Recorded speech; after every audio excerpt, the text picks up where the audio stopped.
it's interesting to me because I'm not sure that we really understand what agile finance always means. And so this idea that agile is becoming a buzzword in finance, I find that a little unsettling. It seems like every conversation and meeting has become a huddle. And of course, huddles take place in huddle rooms, not in conference rooms, because that's no longer cool. And we no longer work with people. We work with ninjas and gurus and black belts and scrum masters. And instead of reviewing things, we retro them. And you have to have a mindset and be lean and agile. And we moved into this place where like a backlog is a good thing and our data lives in clouds and lakes. And you may say to yourself, Nevine, but that's all good. There's nothing wrong with that. That's progress.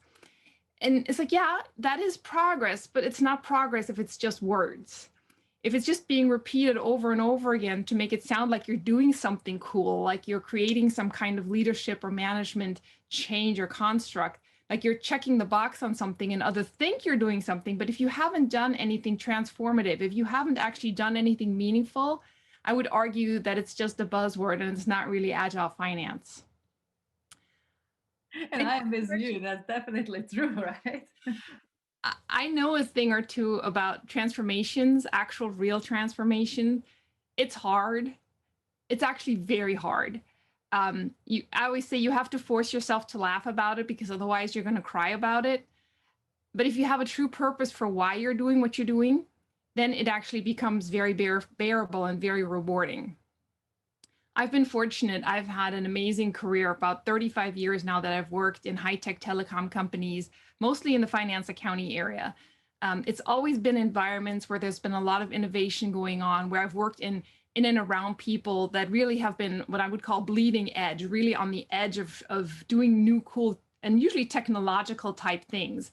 And so that creates a lot of inspiring, unless you don't then see the execution that happens with it. So all the innovation is great, but if you can't actually turn it into something tangible that actually moves the business forward, that moves the environment forward, then it's a problem. So at the end of the day, it doesn't matter what label you stick on something, whether you call it agile finance or finance agility or beyond budgeting or lean or even things like holacracy or whatnot. None of that makes any difference if you haven't actually changed anything that is impactful and meaningful. When I was working for TW Telecom, we created an agile finance mindset without ever intending to do so or calling it that. We had a business problem to solve, and we set about the hard work of solving it. It was that simple. Our business problem was that budgets got in the way of all this amazing work we were trying to do in growing our business. Our landscape was constantly changing. Telecom happens to be a field where technology drives constant innovation, constant change. Customer needs are forever growing and expanding. I don't have to tell you about the incredible need for bandwidth in business and people constantly wanting more and more. And we simply couldn't respond quickly enough because even though we weren't a huge company, we were constrained by this thing, this self-inflicted budget that was immediately outdated and out of sync with the business before the ink was even dry on the paper that we printed it on. My business problem was my boss. Okay, that sounded wrong. My business problem was that my boss, the CFO, he came back from a board meeting at the beginning of January of 2004, and he told me that, you know, the board had approved our budget, but that basically it was useless. It was useless as a management tool. And he took that budget book, that tome, it looks like a big old-fashioned telephone book, that entire list of schedules and all this hard work that we've been doing for 6 months, and literally threw it in the trash can. And just stared at me and said, "You need to find a better way." And so I set out trying to figure out what that means. What does that mean when the CFO tells you to find a better way to do budgets? And I came across this book called Beyond Budgeting. It had just been published. Jeremy Hope and Robbins Fraser work had just been put together for the first time. And that book really helped me articulate a vision for that better way that my boss was asking me to come up with.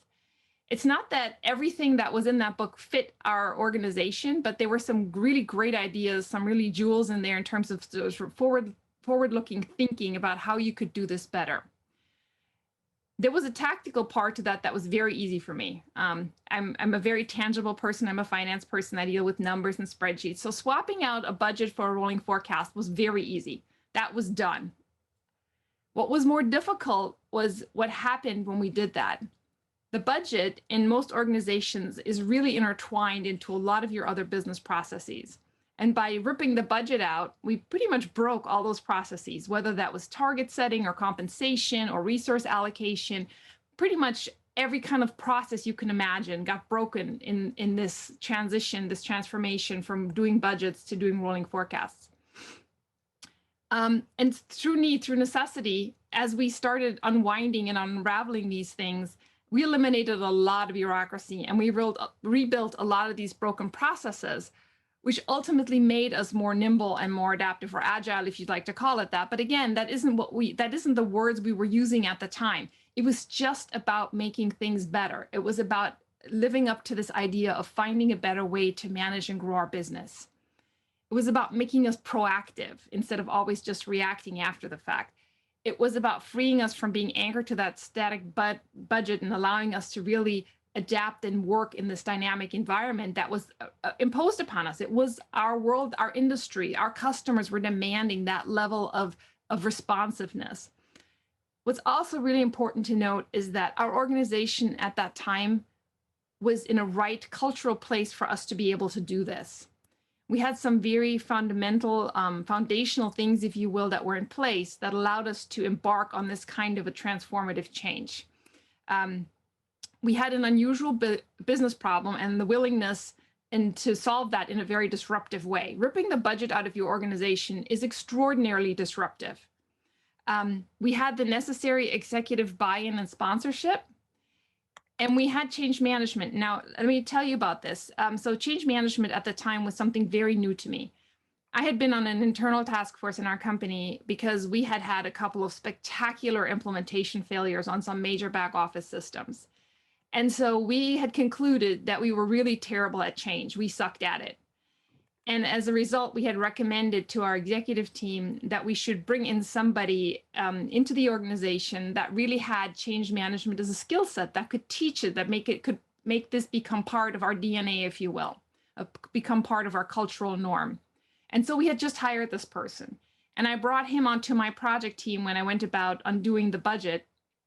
Because I was like, I know I'm going to need his help and need to learn about how to do this, since I was one of the people who'd identified that this was a big gap for us. And it was really eye-opening for me. Finance people don't do touchy-feely change management kind of things. That's not our strong suit at all. And so learning from Tad and really embracing that experience of understanding how you enroll people in an initiative and don't dictate at them is a really important skill set. And so as much as I, at the time, probably would have said, yeah, that's great and fine, learning that skill has always had me come back and reflect on this and say, you cannot do something this culturally impacting, this meaningful in terms of transformation without having change management be a cornerstone of that whole entire initiative. The other thing about our culture was we embraced revolutionary change. For us, it wasn't about slowly sticking a toe in the water and checking the temperature. We all held hands and jumped in the pool. That was our culture. And so for us, it was very, it was almost expected that if we embarked on something like this, it would be done within the year. We would never do another budget ever again. So that's a very different mindset than a lot of organizations have, where it's really more about trying some things, testing some things before you really push the whole organization into it. So the story of TW is just, again, thinking about this environment that I was in and able to do this kind of massive fundamental change to our management constructs within a fairly short period of time. We started in January when the budget went in the trash can, and we really kind of reconfigured and launched this initiative in the fall when we would have normally been doing our budgets. But I want to be clear, it wasn't as simple as just sort of this 9-month window and we were done. When we launched that first rolling forecast, it wasn't sunshine and rainbows, far from it, as a matter of fact. It was terrible. The process was clunky, despite the fact that we had done a ton of training. Our frontline leaders were confused. There were still more questions than answered, but we persevered. We just worked our way through it. We retroed our process, if you will, even though, again, at the time, nobody knew what that was. Those are not the words we used. And we failed. We dusted ourselves off. We adapted. We tried again. We failed spectacularly fast before that also was a cool thing to do. The truth is, for the entire 10 years that we ran that publicly held company without budget, we constantly adapted our process because the change in the environment didn't stop. Just because we made this big transformation, the environment continued to change. And so we continued to adapt and flex with whatever was coming at us. And I consider that agility in finance. And while I'll never say that the success in our companies because we got rid of the budgets, what it did do and what our leaders confirmed for us was that they suddenly had more time to do the things they were actually hired to do. Sales leaders were actually able to focus on their sales teams and their customers. Operational leaders were able to focus on the network. And because we gave people all that time back to do what they were hired to do instead of mucking around with working on budgets, we were extraordinarily successful. In that decade that we ran the company without budgets, we delivered 40 consecutive quarters of top-line revenue growth. And that includes the years 2008, 2009, 2010, when the world was burning down around us. So it was really a spectacular change for our company in terms of that ability to focus on really growing the business. So we went from the static planning process that lasted the better part of 6 months and totally sucked in all our mind share and our resources in terms of the leadership team for weeks at a time, to this very dynamic, flexible process that we ran 4 times a year. And it took us about 2 weeks. When I say 2 weeks, that was the intent process that my team was engaged in it. The people who did forecasts usually spent about 2 hours doing it instead of weeks and weeks on end. That's being financially agile. So I'm going to turn this back on you for a second and do a little bit of self-reflection here. If you feel like your finance accounting team is more of an obstacle than a collaborator, if you have snarky little names for them behind their back, because I know we were called bean counters and the budget police, and my personal favorite was revenue prevention. If you find yourself there, ask yourself why that is. It's not because the people in your finance organization are evil or don't care, but think about this idea of finance and accounting. It's a very regulated, very rigid function with books and books of rules that have to be abided by. And it doesn't matter whether that's FASB in North America or ESC or ISFR. It doesn't matter what standard you opine to. Accounting is a very rigid function. And part of that is because it's literally been around for over 100 years in terms of doing budgets and almost 5 centuries in terms of doing accounting. So I'll see your 2 decades of Agile and I'll raise you 5 centuries of accounting history and legacy that we get stuck in. Said another way, we're a little set in our ways, right? Creativity is generally discouraged in accounting. Creative accounting has a bad name to it. It's kind of akin to going to jail. So people don't do creative accounting things. And the other thing that plays into that, if you think about it, most executives and organizations believe in command and control management. That top-down direction, like give directions and very specific directions, tell people what to do, how to do it, when to do it. That feeds right into finance accounting constructs. The other piece that I think is important to note, finance and accounting people consider themselves to be very transportable. In other words, they tend to be subject matter agnostic in the sense that finance people can go work in any industry anytime. Sure, there's some benefit to knowing the industry that you're that you work in. However, if you don't understand the business that you're engaged with as a finance person, I argue that you really can't be a good business partner. And the reason for that is, how can you possibly understand the financials and all the ins and outs and how things relate? How can you build models and business cases and evaluate profitability of something you really don't understand? And I think a lot of times we either don't take the time or aren't given the opportunity to really learn about the business that we're in. And I think that's part of what prevents finance and accounting folks from becoming good business partners for the rest of the business. It creates sort of inherent distrust and conflict. You know, the way we respond to that a lot of times is we'll just create more policies and more forms for you to have to fill out. And that's why you don't like working with the finance and accounting people, because we inflict that kind of trauma on the organization and we inherently drive behavior that isn't good. And when I say I drive behavior that isn't good. Let me ask you this. Have you ever put more cost in your budget because you knew finance was going to cut it? Yeah, I see some heads nodding there because almost everybody that works in an organization where budgets are has done that, right? How many of you have ever spent more money in the month of December because you knew if you didn't spend it, your next budget would be reduced by that equivalent amount? Have you ever put off something that would have been really good to do for the company because it wasn't in your budget? Yeah, if any of these sound familiar, it's because that's the kind of inherent, I'm going to call them games that get played when you're stuck in this budget environment. And that's everything that is the opposite of being an agile finance organization, right? And it's certainly not in the best interest of the company. We also tend to believe these urban myths that we tell ourselves about finance and accounting, this us versus them. At the end of the day, we really do all want the same thing. You know, we are all about making sure our data is accurate and quality. We all want to make sure that the company is compliant and that we're secure. We actually do want things to happen quickly and without too much paperwork, if you can believe that, because guess what? Paperwork costs money. Processing paperwork costs money. So the less of that we can do, the more, it helps the business. However, it's not always easy to get to that place.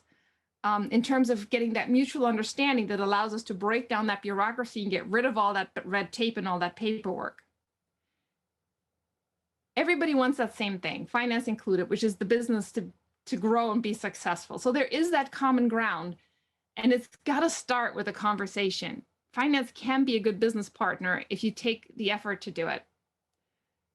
As you may have read, if you looked at some of the nice advertising that Susie did for this conference, or picked up my bio on LinkedIn, I'm currently the VP of Accounting for Harvard Communications here in Hilton Head, South Carolina. We're a privately held telecom business that's been around for over 70 years.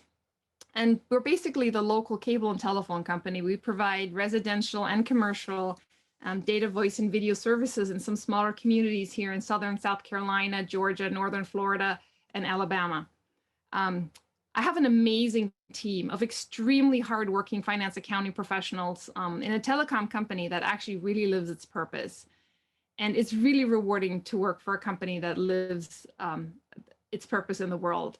Ours being to empower our people and communities to connect and thrive. And it's really wonderful to see how that plays out in the communities that we live and work in. So I know you're all sitting there waiting for me to tell you how agile my accounting department now is. Well, here's a shocker, it isn't. We have crappy, outdated systems. We download data from one system into Excel files and upload it into another system. The size of our Excel files terrifies our IT people because they're so scared we're going to break the system someday. And yes, we actually still do budgets. Oh, I see those looks. But you know what? We're culturally just not ready for that shift here. Because of the culture at Hargray, our transformation is going to be an evolution, not a revolution like it was at TW Telecom. I can't take what I did at TW Telecom and copy paste it into Hargray and expect that to work. That's part of why transformation is so difficult.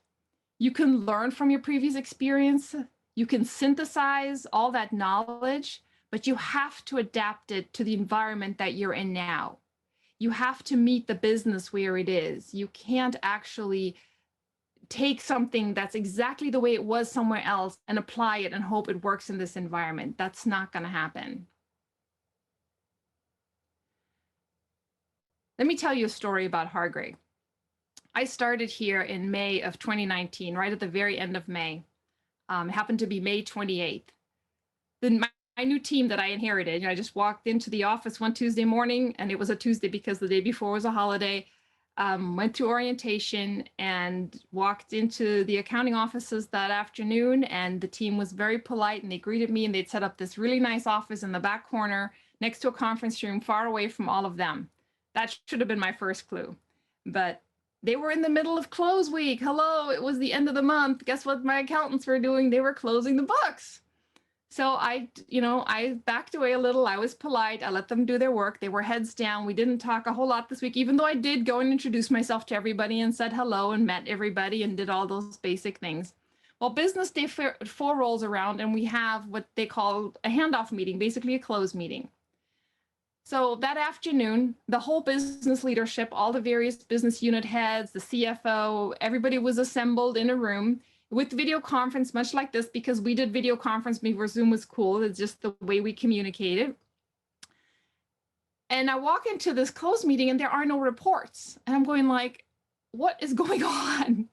Well, some of these reports, there were links popping up in email and in chat as we were sitting in this meeting trying to look and review these reports.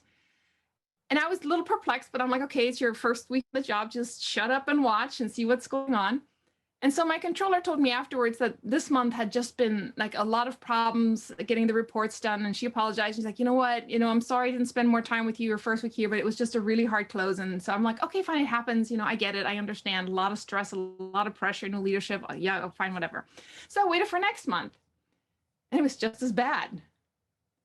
And I was like, there's something fundamentally wrong here. This can't be happening like this. And after digging into the process, I sat down with my leadership team and said, what are we going to do differently so that this doesn't feel so awful? Like, what is making this be such a terrible experience for everybody? And the only thing that they could really come up with was like, well, what if we just pushed our handoff meeting, our close meeting to the following business day? Like, just give us an extra day to try and get stuff done. And I'm like, okay, well, I can make that argument, even though I had been pushing that we need to have less time on close, not more. But I'm like, okay, fine. If we really think that that'll help things, then let's do that. And so I got agreement to do that. And as they realized that change was possible, they were like, well, you know what, maybe we could actually have a meeting without the entire business there so that we as accountants could review all the reports first before we share them with the rest of the business. And so I went about putting together this memo to the leadership, my peers in the organization, basically explaining what the close process is and why they're all suddenly getting uninvited from the close meeting, and that we would have meetings with them and their business units the following week when we had everything sorted out. So we essentially moved our close meeting from about 4 o'clock on the afternoon of business day 4 to 10 o'clock on the morning of business day 5. So for purposes of time, like business time, it's a 2-hour shift, right? We literally shifted it by 2 hours. But I'm telling you, an amazing thing happened. Because the accountants were no longer trying to get ready for this meeting in the afternoon, when we turned over the final entries for the system to actually run and process them and run the reports, what used to take about 8 hours of system time to run suddenly was done in 2. And the reason for that being is because we got everybody out of the systems in time for the system to just run and not still have accountants hitting it while it was trying to process reports. So the punchline of the story is we actually slowed down a little to speed up the process, because by pushing this meeting by 2 hours to the following morning, we literally were able to get the close done faster. That is, to me, is an example of finance agility, even though if nobody else would call it that. We slowed down to speed up and become much more agile in terms of how we were able to close our books. So figuring out how you creatively can adjust something, how you can fit that to your environment and be flexible within that process is really what this is about, not about checking the box. I've been trying to figure out what a good definition of agility in this context of like a finance organization is. And I really don't know that I have figured out exactly what to call it. But to me, it's something about being quick and adaptable, but having that be a characteristic of the organization, not necessarily just sort of a thing that you do. It's really embedded in the DNA. Let me tell you a couple of other quick stories about how that plays out in our world. So we live in South Carolina. It's a coastal community. We're right on the water, and we're right in the path of hurricanes. So I have been living in Colorado for 25 years. We get blizzards and we get other cool things that happen out there, but hurricanes is not one of them. So September 1st of 2019, suddenly I'm confronted with the fact that the governor of the state has issued a mandatory evacuation order for Beaufort County, which is the county that we live in, effective 12 o'clock the next day. And so I'm like, okay, what do we do with this? We were expecting Hurricane Dorian to make landfall here. So my family was still in the middle of moving from Colorado. And so I'm here only with my younger daughter because she just started high school. And of course, they immediately shut down all the schools. And we were living in an apartment at the time, top floor. So I have no idea if this is safe or what's actually going to happen. And so we packed up our few meager possessions that we thought were worth, saving, and drove to Atlanta, which is about 4.5 hours away inland. So what happens here when they issue an evacuation order, the government actually becomes amazingly agile. So what this looks like is for the coastal towns, they literally turn our highways around the other direction. And so as we were driving north to Atlanta, because we left a little bit early thinking that by 12 o'clock, everybody's going to be on the road. What we saw coming at us the other way heading towards the coast was probably about 6 dozen police cars.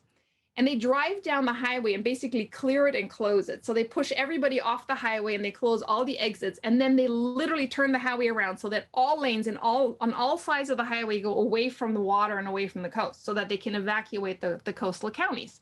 So we're experiencing that, and I'm sitting in the car going like, wow, this is really interesting to watch. And, there's all this agility thing going on. If at that point I already was aware that agility was a thing, but it was just really interesting. And I'm thinking, okay, now I'm going to be headquartered in this hotel for a week with my daughter who's trying to, not get bored. She's a teenage daughter stuck in a hotel room with mom who has work to do, and manage an accounting department she's known for 4 months remotely when there's a hurricane happening and we don't actually know how this is going to work.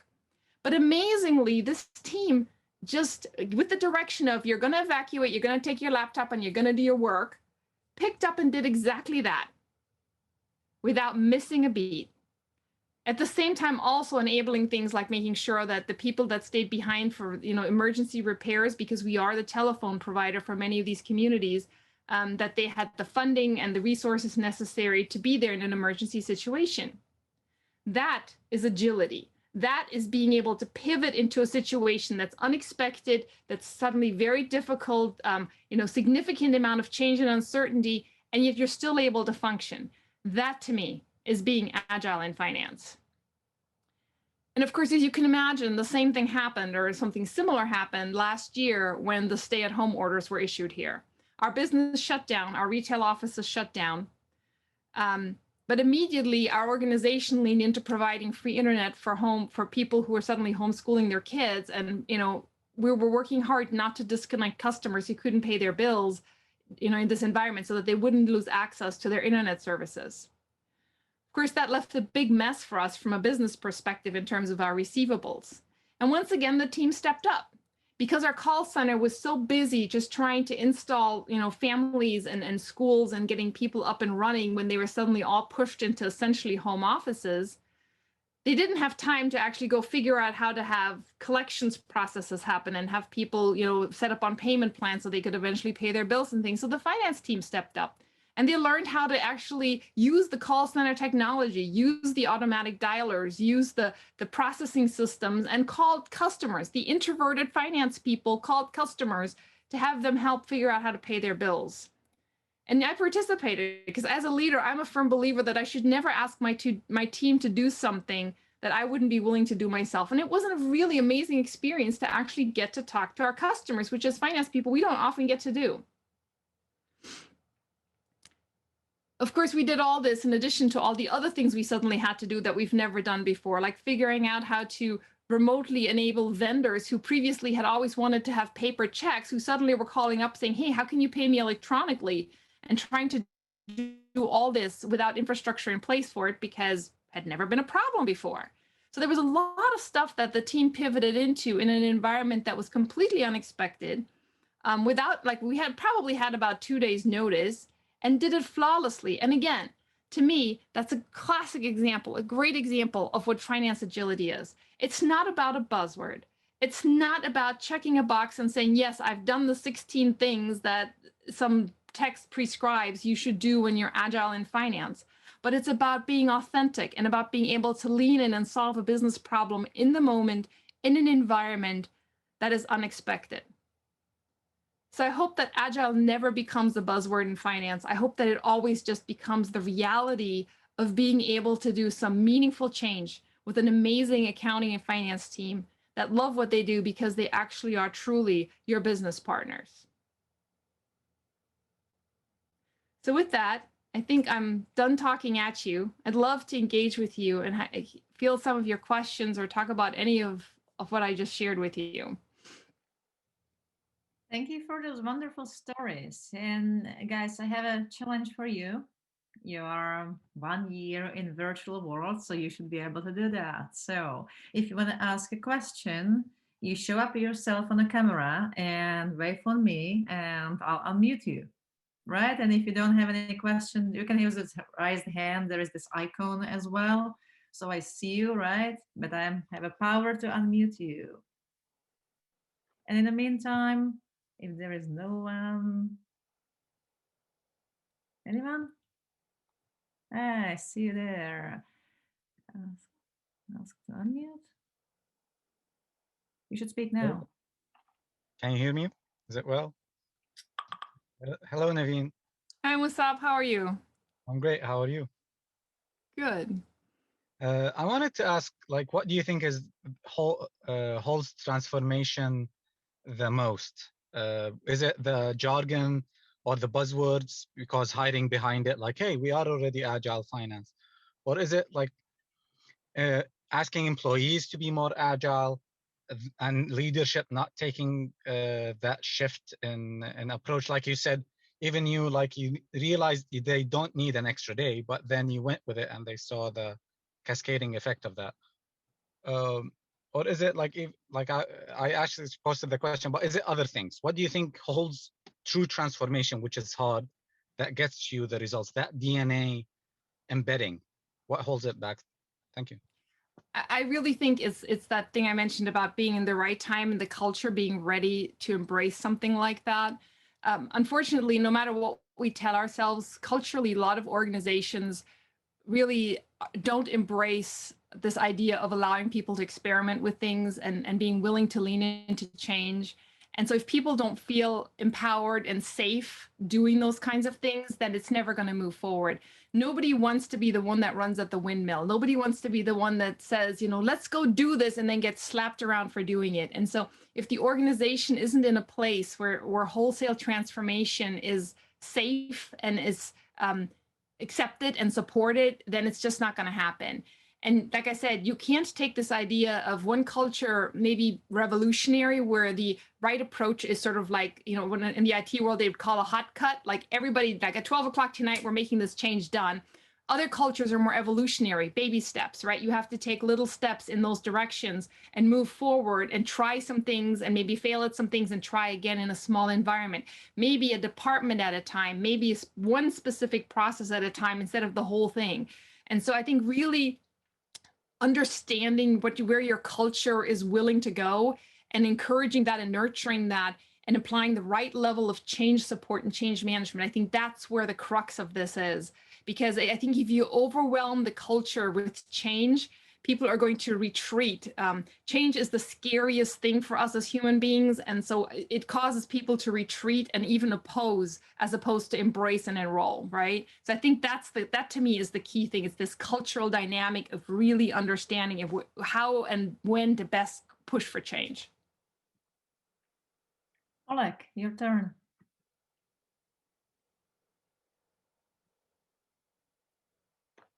Okay. I've posted this question to Slack according to instructions, but basically my question is, how do you organize that run activities don't overwhelm people and they don't have time for systematic improvements, like, I don't know, introducing new process or introducing new features to your SAP? How do you do it? Because I have finance person here who is precisely in the situation, overloaded with run and not enough time for improvements. Yeah, I think that's a really challenging part of it, is how do you create space and time for people to actually consider change, giving them an opportunity to step back. And I mean, you can start with some of the basic activities of the stop, start, continue. Like, what do you do that you really don't need to be doing? But keep in mind, there's 500 years of history on how accounting does things. So there's actually a lot of fertile ground to look for places like this where we do things that we just do because it's always been done that way. And sometimes you just trip across them too. It's like, well, why are you doing this report? I had an instance where we had this report that it was taking one of my accountants a full day every month. Like, this one lady spent 8 hours creating this one report that one person in the company sometimes looked at. I'm like, what? We're not doing that anymore. So sometimes it's really a matter of challenging people and asking those hard questions. This is what I'm calling the hard work. It's really asking yourself that honest question of why are you doing this thing? Who is actually looking at that report? What are they using that report for? What would be different if they didn't have it? What are they doing with this analysis? Is somebody actually, somebody maybe was looking at it 5 years ago, but are they still actually using it? Or has the business moved on, but we still keep producing this thing? What can we do that is currently in the close week that maybe we could do at a different time of the month, because it's not critical that we do it in that 1 week of the month. We have this mindset in accounting that is like close has to be between the 1st and the 5th business day. Well, you know what? It really doesn't. That's just something we've always told ourselves, just like we tell ourselves we have to do budgets. There's no law that says you have to have a budget. It's just something that business expects. And so really pulling apart the you have to do these versus the this is just what we do because we've always done it becomes really instructive. But it takes hard work. It takes time to sit there and think and really ask hard questions and have the business be willing to engage with you on those questions. Because if I stop producing a report, somebody may or may not notice. By the way, that's a great way to test it. Just stop doing something and see if anybody complains. Because I think 80% of the time you will not get a single phone call or a single complaint because nobody was actually even using all that work that you were, all that analysis you were doing. So I think it's actually kind of a nice way to try some things. If somebody complains, now you can have a conversation. What are you using it for? How often do you really need it? Is it really every month or maybe once a quarter enough? But I think that's how you do that. You just start looking for those things that are being done because we've always done them. Anyone else in the meantime? Frida, unmuting. Yeah, thanks.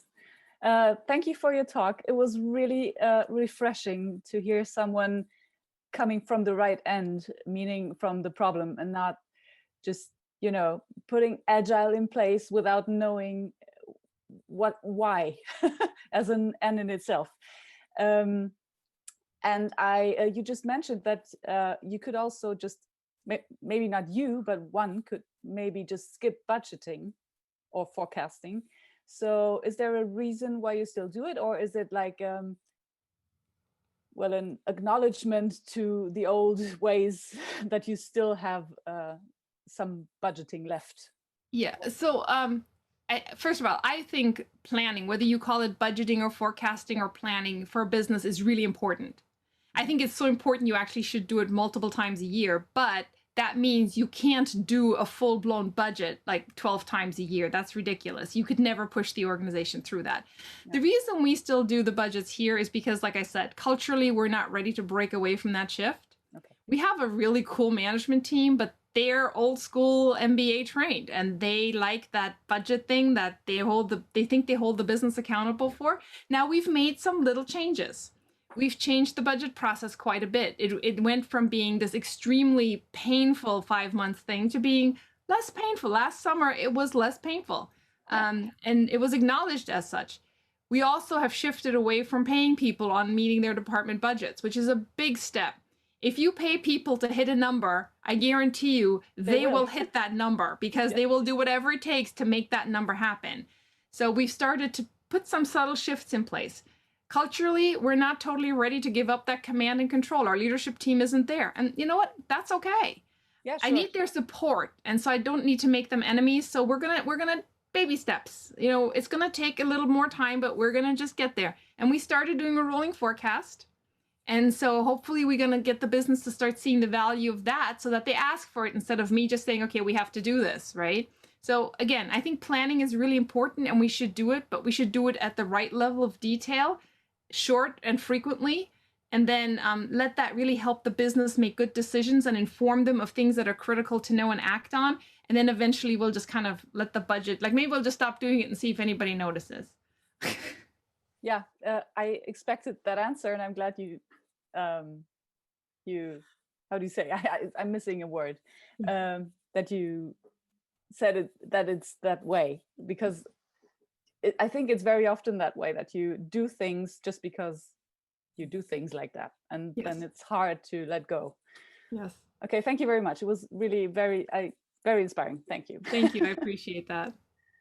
And I have a personal experience with working with very traditional finance directors, right, who expected the very traditional yearly budgets. And no matter what I tried, they've been like saying, yeah, that's all interesting, but we have to have this budget. They've been like back. So do you have any tip, like how to make them interested to rolling budgets and build budgeting? I try everything which I have in my mind, but I'm mostly failing with talking to those people. So any tip? Well, I mean, again, I think it's a little bit in this idea. If you're working in a company that has any level of innovation going on, I think the initial argument is one of like, okay, I get it. You know, since the father of accounting has been around in the late 1400s, I understand accounting has been around that long. But you know, innovation. We're in the year 2021. I think it's time to try something a little different. And trying something doesn't mean, you know, it's going to be successful. But by the same argument that you could argue doing something different won't be successful, you have to understand that it could. I mean, if you're going to argue with me that do you have to have a budget, you could also have to listen to the argument that you don't have to have a budget. Now, I think the easiest way for the finance organization to embrace this is this idea of there is a plan B. Let's try this. You know, arguably, if it doesn't work, we can always go back to doing a budget. That's not impossible. Any finance person worth their salt can produce a budget in an Excel spreadsheet for you in about 2 weeks tops for a very complex organization. Budgeting is a bunch of numbers on a spreadsheet. It's not that hard, okay? And so if you say, okay, let's try this experiment. Let's do a forecast and let's literally try this as an organization and see if we can make this work. And you know what? If we can't, a couple of us will get in a room together and we'll produce a budget for you, and that'll be our fallback plan. And so then I think people are more willing, if they have a plan B, I think they're more willing to try something new if they know that there's a way to kind of go back to the old. The other thing that we ended up doing, because we were a publicly held company at TW Telecom, our board and our audit committee on our board insisted that they still needed a budget, quote unquote. They really wanted a calendar financial view of the business. Well, okay, that's fine. There are organizations that by law have to provide some kind of financial projection to a state board or some kind of, endowment fund or something. And that's okay. We had to provide a financial projection for the calendar year to our bankers for our debt covenants. So we would take 4 quarters out of the rolling forecast that happened to fit the calendar fiscal year and deliver that as the budget. You know, they don't need to know how much detail is behind it or whether you did that as a discrete activity or whether they just fell out of your other processes. So there are ways to produce a budget that doesn't necessarily drag the entire organization through 6 months of pain to get to that place. So it's really thinking about what your organization can tolerate and what alternatives you can present that make it more palatable for them to lean into trying something new. Nice. Going back to your history, what was the first exposure to any agile? Like, have you been in the training, or did you read a book, or do you even remember? I'll tell you honestly, when we first started doing this, I don't know that we had a good label for it. And I think the word agile outside of the IT context, because we certainly talked about agile in context of our IT organization, it really didn't become really into my space until probably about 6 or 7 years ago, when there was just a lot of the first realization that there was a lot of overlap between this idea of agility and agile teams, again, kind of harkening back to sort of the IT side of the business, but how that overlaps and how that really fits together nicely with this idea of not being locked into a budget, the idea of funding work streams and teams versus funding projects, and how that kind of worked. And when I first had this conversation with somebody, I actually don't even remember exactly who it was, but it was sort of like, well, yeah, we already do that. What are you talking about? Because we had long abandoned this idea of projects were an accounting construct. They weren't something the business operated on. They operated in teams and work streams and sprints. And we kind of mapped our projects, how we needed to account for things, to sort of how they were managing the IT business. So we had to figure that out. And to me, it was sort of like, why are you even asking this question? We're well past that point. And that's when it kind of dawned on me like, hey, this is Agile. And now the team I'm working with now, so we actually have a big back office digital transformation project going with developers in there who are truly doing like epics and sprints and stories. And so I've been pushing my entire team to learn about what Agile is in that kind of a context, just because I think it's useful for them as they're engaging with the business in this to know the vocabulary. It's really hard to have a conversation with somebody when they're talking about, sprints and epics and user stories and all this stuff, and you have no idea what they're talking about. In your head, Scrum is a thing they do on a football field, and sprints is what runners do in gym class. And we've been pushing really hard for people to learn the language of agility, the language of change management, just so they can have a business conversation and feel like they're being heard and understood, and also that they understand what the other side is saying to them. Because I think that's where so much of this breaks down, is this lack of being able to communicate. We kind of live in our finance bubble with our acronym and jargons, and Agile has its level of acronym and jargons, and the technology side does, and we talk past each other all the time. And that's where partnership breaks down. That's where collaboration breaks down. That's where our ability to help each other really, doesn't work, because we're not speaking the same language anymore. And that's why I say it starts with a conversation. It starts about getting to that common ground. We all want the same thing. We want the business to be successful. And how do we help each other better? By learning from each other and embracing each other's vocabulary and really understanding what the other side's needs and how you can help them, and leaning into that creativity, into that willing to be more nimble and not get stuck in your ways. What was your biggest aha moment on that journey? Right? Something you thought like, it's this way. I haven't thought about it before, right?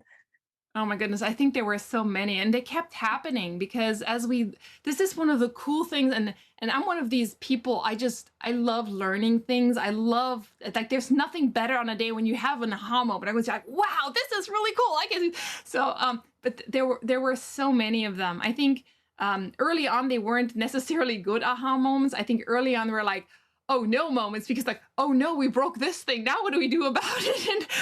But they were also kind of aha moments, because hey, you know what? We can actually function without this thing. We don't need this thing. We can actually do something that's way different and way cooler. So most of our oh no moments turned into aha moments along the way. But there have been so many, it's kind of hard to pinpoint.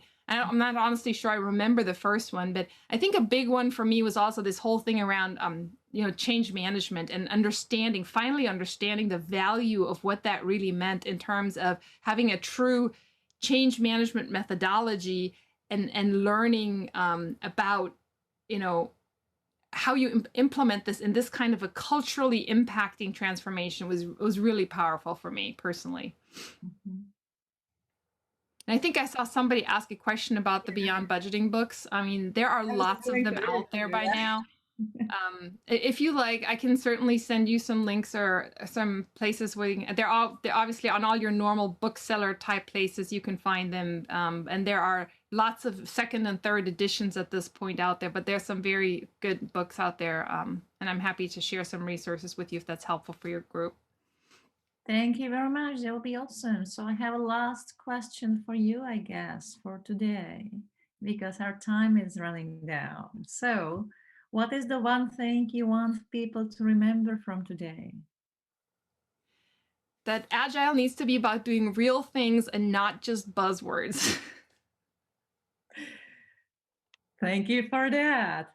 I can't agree more. That's exactly true. So that was a short one. Thank you very much. Thank you for the invitation. I really appreciate it.